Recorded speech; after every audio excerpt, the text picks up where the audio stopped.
آج کل جو قمیض کرتا منگوا کر چیک کرتے ہیں اور کہتے ہیں اس کو فلاں مخلوق نے چھیڑا ہے، یہ سب فراڈ ہے جی، کچھ بھی نہیں ہے۔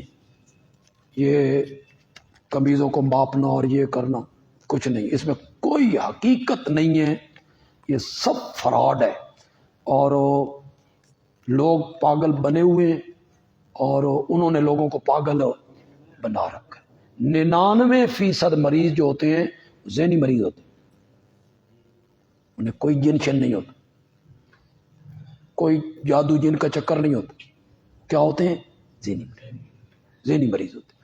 کچھ عورتیں زنانہ بیماریوں کا شکار ہوتی ہیں، ان بیماریوں کی وجہ سے ان کے دماغ پر اثرات ہو جاتے ہیں، وہ جو زنانہ تکلیف ہوتی، تو وہ اس طرح کی باتیں کرنے لگ جاتی ہیں، تو لوگ سمجھتے ہیں جن نے، تو وہ بھی اس طرح کی باتیں کرتی ہیں، آگے آتے پھاڑ لے آتے، یہ ہے وہ، انہوں نے اگوں عامل کہتے ہیں دیکھو بول نہیں رہا، جن بول نہیں رہا، تو وہ سب فراڈ ہے۔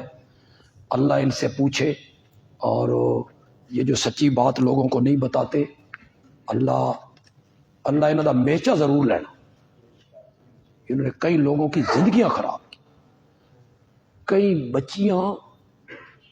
بچیاں جو بیمار تھیں ذہنی، انہوں نے جن کر کے نا سال 2 سال انہیں پاگل کر دی۔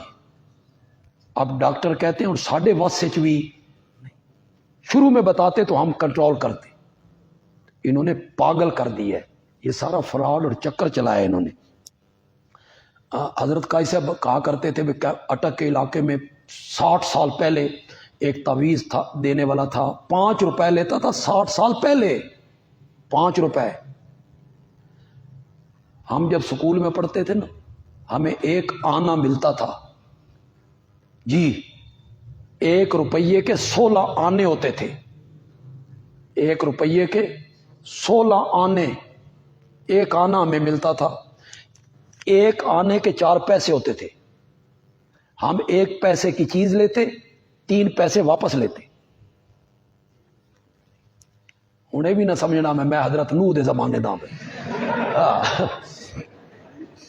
1 پیسے کی چیز لی، 3 پیسے واپس۔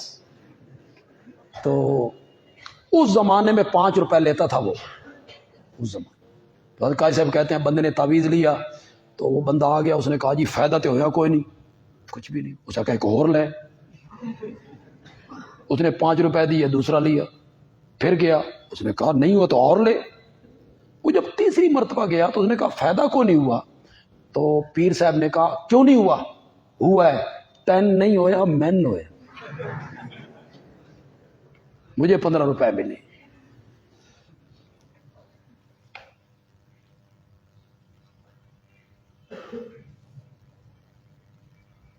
یہ وظیفہ تو کھا جانا پہ، یہ جو میں نے بتایا نا 2 سنتوں اور وطروں کے درمیان پڑھنا ہے، اسی وقت پڑھنا ہے۔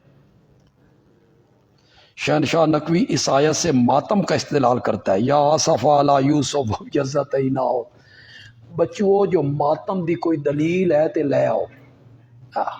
یہ دلیل نہیں بنتی۔ یہ دلیل اگر قرآن میں موجود ہے نا ماتم کی، تو حضرت علی کو نبی پاک کا ماتم کرنا چاہیے تھا، اور حسنین کریمین کو اپنے بابا کا ماتم کرنا چاہیے تھا، اور حضرت زین العابدین کو اپنے والد گرامی حضرت سیدنا حسین رضی اللہ تعالیٰ عنہ کا ماتم کرنا چاہیے تھا۔ یہ دلیل انہوں نے نظر نہیں آئی، بھئی قرآن میں ماتم کا حکم ہے، ان کو کیوں نہیں نظر آئی؟ آپ کو یہ دلیل نظر آئی؟ ہمارے اوپر کتنی تبلیغ ضروری ہے، آپ پر کوئی تبلیغ ضروری نہیں، آپ پر تعلیم ضروری۔ جس مرحلے میں آپ گزر رہے ہیں آپ پڑھیں، اس میں محنت کریں، زیادہ سے زیادہ محنت کریں، اچھے عالم بننے کی کوشش کریں، اس کے بعد آپ تبلیغ کرتے رہیں۔